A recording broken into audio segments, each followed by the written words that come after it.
بسم الله الرحمن الرحیم. السلام علیکم ورحمت الله وبرکاته.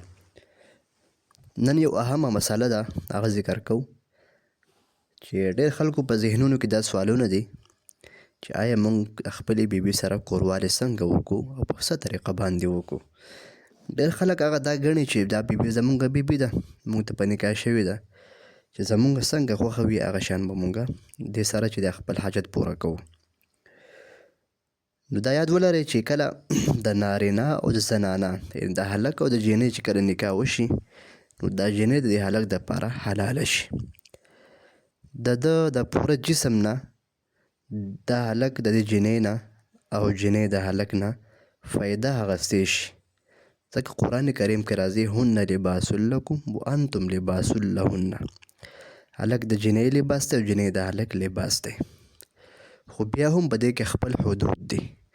دا حدود کراس کول نه دي پکار. لکه څنګه یو دا چې د جینۍ هلک له پکار دي چې د جینۍ په دبر کې د شا طرف نه جما نه کوي، ځکه دا د قوم لوط عمل دی او دې ته حدیث شریف کې ملعون ویلی شوي دی. او دغه شان جینۍ چې دا هم کله په حالات د بیمارۍ کې وي، د حالات حیض محوره بیماری چې وي، په دغه کې هم پکار دي چې ځان پاک ساتي. مطلب خاوند ته ووایي چې زه بیمار یم، او خاوند نه هم پکار دي چې زبردستي نه کوي په حالات د حیض کې، په بیمارۍ کې، دغه شان په نفاس کې چې کله څلوېښتي چې ورته موږ وایو، په دغه کې جما کول په دې عین ځای کې هم نه دي کول پکار، کوم چې حلال ځای دی. او دا کوم چې حرام دی، دا ډکو بولو ځای، دا خو هم حرام دی، دا د قوم لوط عمل دی، دا خو بالکل نه دی پکار. بعضې خلک وایي په دې ښځه طلاقېږي که نه طلاقېږي، دغه د چا نه دا کار وشو، نو ښځه خو پرې نه طلاقېږي، خو ګناه لویه ګناه ده، غټه ګناه ده. په دغې باندې الله جل جلاله لوی لوی قومونه چې دی هغه هلاک کړي دي او د دنیا نه یې پناه کړي دي. نو دغه عمل خراب عمل دی، د دې نه چې د توبه کول پکار دي او دا نه دی کول پکار. د کوروالي دپاره صحیح طریقه بعضې خلک وایي زموږ بچي نه کېږي، نو هغه دا دی چې جینۍ ښځه هغه لاندې پرته وي بیبي، او مرد نارینه یعنې خاوند شوهر ده په دې له پاسه وي. نو دغه بهترین طریقه ده. دویمه طریقه دا ده چې د جینۍ خپې هغه چوتې کې نور به تاسو پوه شوي او خپل حاجت هغه پوره کړي، جما ورسره وکړي. نو دا چې دی قرآن کریم کې الله فرمایي فاتو حرسکم انا شئتم. دا ښځه بیبي دا د دې نارینه دپاره د خاوند دپاره یو فصل دی، یو پټی دی. فاتو تاسو راتله وکړئ د خپل پټو ته، د خپل فصل کیتي ته، انا شئتم څنګه چې تاسو خوښوي، څنګه چې تاسو خوښوي، خو محل او ځای به دقه یو وي چې کوم ستاسو دپاره هغه حلال دی او مقرر شوی دی. یعنې دغه باندې نور دغه نه علاوه د تمام جسم نه چې د هغه ته مزه اخیستی شي، خوند اخیستی شي، دا ستا دپاره حلاله بیبي ده. د خپل بیبي سره چې څومره محبت کې، څومره مینه کې، څونه پیار کې، دې کې ثواب دی. او چې نکاح دې ورسره نه کړي، د غیر بیبي ده، ستا نه ده، پردی ده، د هغې سره چې څومره هم خبره خوږې خبرې کې او دا قصې میسې کې، دا ټوله ګناه ده او سخته ګناه ده. په دې الله تعالی څه خفه کېږي، یوازې هم د غیرت نه خلاف خبره ده.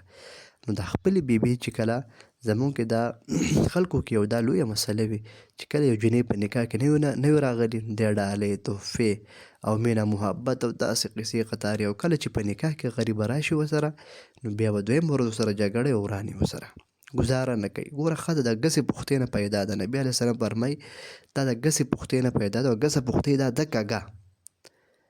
کږه ده. نو ته به دې ته به ته نصیحت کې فعظوهن وهجروهن فی المضاجع واضربوهن. قرآن کریم کې الله فرمایي که کله ښځه ناشیزه نافرمانه وي، تاسو ورته نصیحت وکئ. نصیحت نه کېږي خپله بستره ته جدا کړئ، کټ یې جدا کړئ، د څملاستو ځای جدا کړئ، کمرې نه مه وځه، کمره کې دننه ورته ځای جدا کړه. بیا په دې هم ټیک نه شوه، نو بیا یې ووهئ. خو د وهلو مخصوص ځایونه دي، د نازک ځایونو باندې به نه وایي، په مخ به یې نه وایي، په سر به یې نه وایي، کوم چې د میک اپ ځای په هغې به نه وایي، په ملا والا ډب مب ورکړه، هغه هم د خپل حدود دی، د حدودو نه به زیات نه وځي چې لاس خپله مات نه کړي. دا هم شریعت نه خوښوي. بیا هم نه کېږي نو بیا پرې جرګه وکړه، جرګه پرې راغونډه کړه، دې کې به الله تعالی خیر واچوي، سوله به وشي. که بیا هم نه کېږي جو اخر لارې چې دغه طلاق دی، بیا د ټولو اخري فیصله بیا طلاق دی. الله دې دغه ته هېڅوک نه مجبوره کوي. نو دغه چې کوم دی هغه د زنانو دغه دی، ګزاره به ورسره کوې، ته به د هغه سره ګزاره کوې، به ستا سره ګزاره کوې، څه پیډه به ته وړې، څه به هغه وړي. او دغه چې کوم دی شریعت ستا دپاره جایز کړي. ګوره دا خلک په دې ګناهونو کې اخته که نه، یو زنا دپاره څومره پیسې ورکوي، یو زنا دپاره پیسې ورکوي. او ښځو چې کوم دی نو دا څومره یو د بې عزتۍ یو ژوند وي. تا الله تعالی خپله حلاله بیبي درکړله، او د بیبي له الله تعالی چې کوم دی حلال خاوند ورکړی دی، دی بهر مزدوریانې کوي، پیسې ګټي، را پیدا کوي، دی له خرچې راوړي، دا په کور کې ښکلې په دننه په پرده کې ناسته وي، څونه خوند کوي.